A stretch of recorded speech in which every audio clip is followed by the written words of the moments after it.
त्याशिवाय काही ही निवडणूक लढणं सोपं होणार नाही। मला वाटतं महाविकास आघाडी म्हणून आदरणीय पवारसाहेब असतील, आदरणीय खरगे साहेब असतील, आदरणीय उद्धव साहेब असतील, हे सगळे बसून संयुक्तरित्या कुठल्या दिशेनं या निवडणुकीमध्ये जायचं तो निर्णय त्या ठिकाणी घेतील। परंतु या मुद्द्याची आता गरज आहे का? मला वाटतं प्रत्येक पक्ष आपली भूमिका मांडत असतो, ती भूमिका मांडण्याबद्दल काही गैर आहे असं मला वाटत नाही, परंतु शेवटी संयुक्तिकरित्या आम्ही ज्यावेळी जाऊ त्यावेळी या सगळ्याची चर्चा निश्चितपणे होईल। 2019ला शिवसेना आणि भाजप एकत्रित निवडणूक लढले, परंतु मुख्यमंत्री पदाच्या मुद्द्यावरून आयत्या वेळेला त्यांचं फाटलं, असा प्रकार हा महाविकास आघाडीच्या बाबतीत नाही का घडला? नाही, महाराष्ट्रातल्या जनतेची इच्छा आहे महाविकास आघाडी टिकावी म्हणून। महाविकास आघाडीच्या बाजूने मॅन्डेट दिलेलं आहे, त्यामुळे आमच्यात कुठलाही तसा वादाचा मुद्दा येणार नाही, मतभेद होणार नाही, कारण की हे नॅचरल अलायन्स 2019 पासून जे आमच्या तिघांचं झालं, तुम्ही बघितलं की राज्यातल्या सत्तेमध्ये आम्ही एकत्रित राहिलो, अनेक विधान परिषद निवडणुकामध्ये ठीक आहे उमेदवारीचं मागं पुढं झालं तरी आम्ही एकत्रित राहिलो,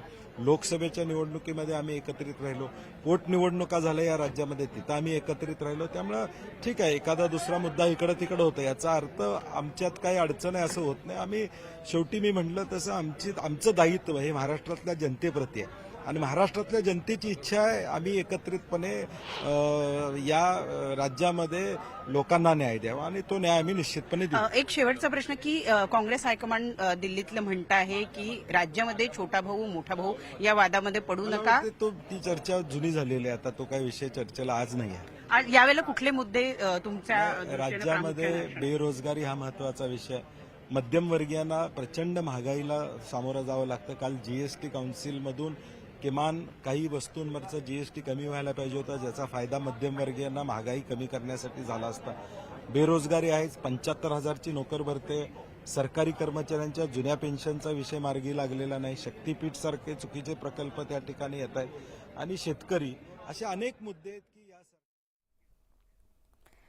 तर विधानसभेला आता अवघे 100 दिवस बाकी आहेत।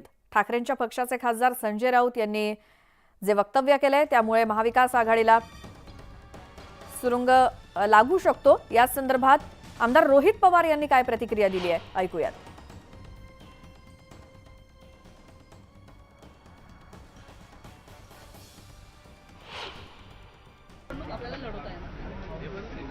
महाविकास आघाडी जेव्हा आपण केली त्यावेळेस कोणालाच माहीत नव्हतं काय होणार आहे, त्यामुळे आता पवार साहेब राऊत साहेबांशी बोलतील, उद्धव ठाकरे साहेब असतील, काँग्रेसचे नेते तिथं बोलतील, त्यामुळे ही लढाई मुख्यमंत्री पदाची नाही, पण ही लढाई स्वाभिमानाची आहे, सामान्य लोकांच्या हिताचं सरकार या महाराष्ट्रामध्ये आणण्याची लढाई आहे।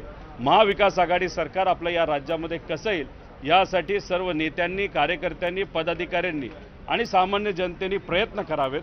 पदासाठी लढण्यापेक्षा विचारासाठी लढत या राज्यामध्ये भाजपला हद्द पार करण्याची खऱ्या अर्थाने वेळ आलेली आहे। त्यामुळे संजय राऊतांच्या या विधानामुळे खळबळ माजण्याची शक्यता, विधानसभा निवडणुकीसाठी महाविकास आघाडीनं मुख्यमंत्री पदाचा उमेदवार घोषित केला पाहिजे अशी मागणी करतानाच उद्धव ठाकरे यांनी यापूर्वी महाविकास आघाडीचं जे काही नेतृत्व केलं त्यावरून संजय राऊतांनी केलेलं हे विधान। मात्र महाविकास आघाडीतल्या इतर घटक पक्षातल्या नेत्यांच्या किंवा आमदारांच्या काही प्रतिक्रिया घेतल्या तर त्यावरती ते सावध प्रतिक्रिया देत आहेत। त्या आमचे जे पक्षश्रेष्ठी आहेत शरद पवार असतील किंवा काँग्रेसचे आणि त्याचसोबत शिवसेना उद्धव बाळासाहेब ठाकरे पक्षाचे ते निर्णय घेतील या संदर्भातला अशी प्रतिक्रिया इतर घटक पक्षातील म्हणजे महाविकास आघाडीच्या घटक पक्षातील आमदार देत आहेत। आणखी अशाच काही महत्त्वाच्या घडामोडी आपण पाहणार आहोतच, मात्र आता वेळ